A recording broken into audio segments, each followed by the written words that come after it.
पर आते हुए हॉर्मास से समझ लेते हैं इन 2 दिनों का निचोड़ क्या है, मूड है कैसा, और ये जो फ्रेश डेवलपमेंट चाइना से रिपोर्ट हो रहे हैं, क्या मामला है। हॉर्मास, गुड मॉर्निंग आशीष। और इस डेली सोप के पूरे महीने के कभी हाँ कभी ना के बाद आखिरी अध्याय शायद लिखना शुरू हो चुका है। शायद इस सीज़न का आखिरी अध्याय, ये स्पेसिफाई करना ज़रूरी है क्योंकि चाइना की कॉमर्स मिनिस्ट्री ने आज तड़के ये बयान जारी किया है कि वो आकलन कर रहे हैं इस बात का कि यूएस से क्या टैरिफ को लेकर बातचीत की जा सकती है। उस बयान में उन्होंने ये भी कहा है कि यूएस के काफ़ी सारे अफसरों ने चीन से संपर्क साधा है बातचीत करने के लिए, लिहाजा वो ये ऑप्शंस जो है इवैल्यूएट कर रहे हैं। काफ़ी वक्त से चीन इस बात को नकारता रहा है कि यूएस के साथ हमारी कोई बातचीत नहीं चल रही, तो आज आखिरकार आधिकारिक तौर पर उन्होंने ये कहा है कि वो इवैल्यूएट कर रहे हैं, बातचीत शुरू नहीं हुई है। तो इस वजह से जो है डाउ फ्यूचर्स में तेज़ी है। एशियन मार्केट्स जो नीचे खुले थे वो भी सारे रिवर्स होकर अब जो है तेज़ी के साथ कामकाज कर रहे हैं। अब इससे पहले ये हुआ कि 2 सेशंस में एक वक्त पर तो डाउ जो है बुधवार को 800 अंक नीचे था क्योंकि जीडीपी का जो प्रिंट आया था वो नेगेटिव में आया था। -0.3% का जीडीपी था, 0.4% की ग्रोथ के अनुमान थे जी, पहले क्वार्टर के थे।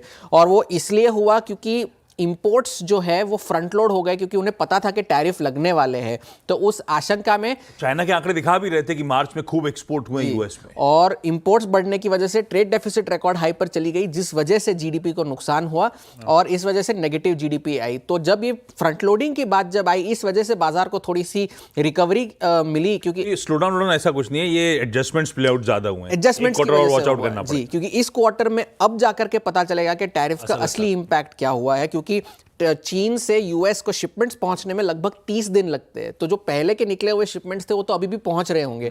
तो आने वाले क्वार्टर्स में ये पता चलेगा कि ऐसा क्या हुआ है, जो टैरिफ को लेकर क्या इंपैक्ट, वो इस क्वार्टर में ज़्यादा पता चलेगा।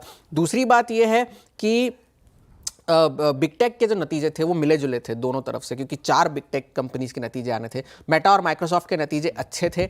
मेटा ने अपनी गाइडेंस को बरकरार रखा है। उन्होंने कहा है कि इस टैरिफ वैरिफ की अनिश्चितता को नेविगेट करने के लिए हम सक्षम है और हम नेविगेट कर लेंगे। और एक चीज़ उन्होंने ये कही कि उन्होंने अपनी केपेक्स गाइडेंस को बढ़ाया है। आपको याद होगा कि पिछले साल इन्हीं टेक शेयरों में बिकवाली हुई थी इस डर से कि ये जो केपेक्स कर रहे हैं बिलियंस, 100 बिलियन डॉलर का, उस पर रिटर्न आएगा या नहीं।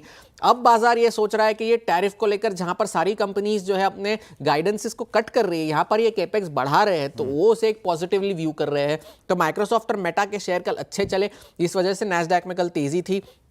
मगर दूसरी तरफ एप्पल और अमेजॉन के नतीजे थोड़े से कमज़ोर थे। एप्पल के चीन के सेल्स जो है वो पिछले साल के मुकाबले घटकर आए हैं और उन्होंने ये भी कहा है कि इस तिमाही में $900 मिलियन में उनकी लागत में इजाफा होगा टैरिफ्स की वजह से। साथ ही साथ उन्होंने ये भी कहा कि इस तिमाही में यूएस में ज़्यादातर आईफोन जो बिकेंगे वो भारत में बनाए जाएंगे। ये टिम कुक ने अपने अर्निंग्स कॉल में कहा। अमेजॉन की भी गाइडेंस जो है मुनाफे की वो अनुमान से कमज़ोर थी। सीईओ ने भी कहा कि हम एक टफर बिजनेस क्लाइमेट के लिए तैयारी कर रहे हैं, तो इस वजह से दोनों एप्पल और अमेजॉन के शेयर्स जो है आफ्टर आवर्स में गिरे।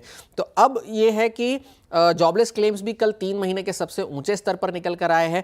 आज का सबसे बड़ा डेटा जो है वो नॉन फार्म पेरोल्स का है। 1.35 से 1.45 तक के आंकड़े का अनुमान लगाया जा रहा है, तो उस पर आज शाम को सबकी नज़र होगी। बेरोजगारी की दर जो है वो 4.2% पर बने रहने की आशंका जारी है।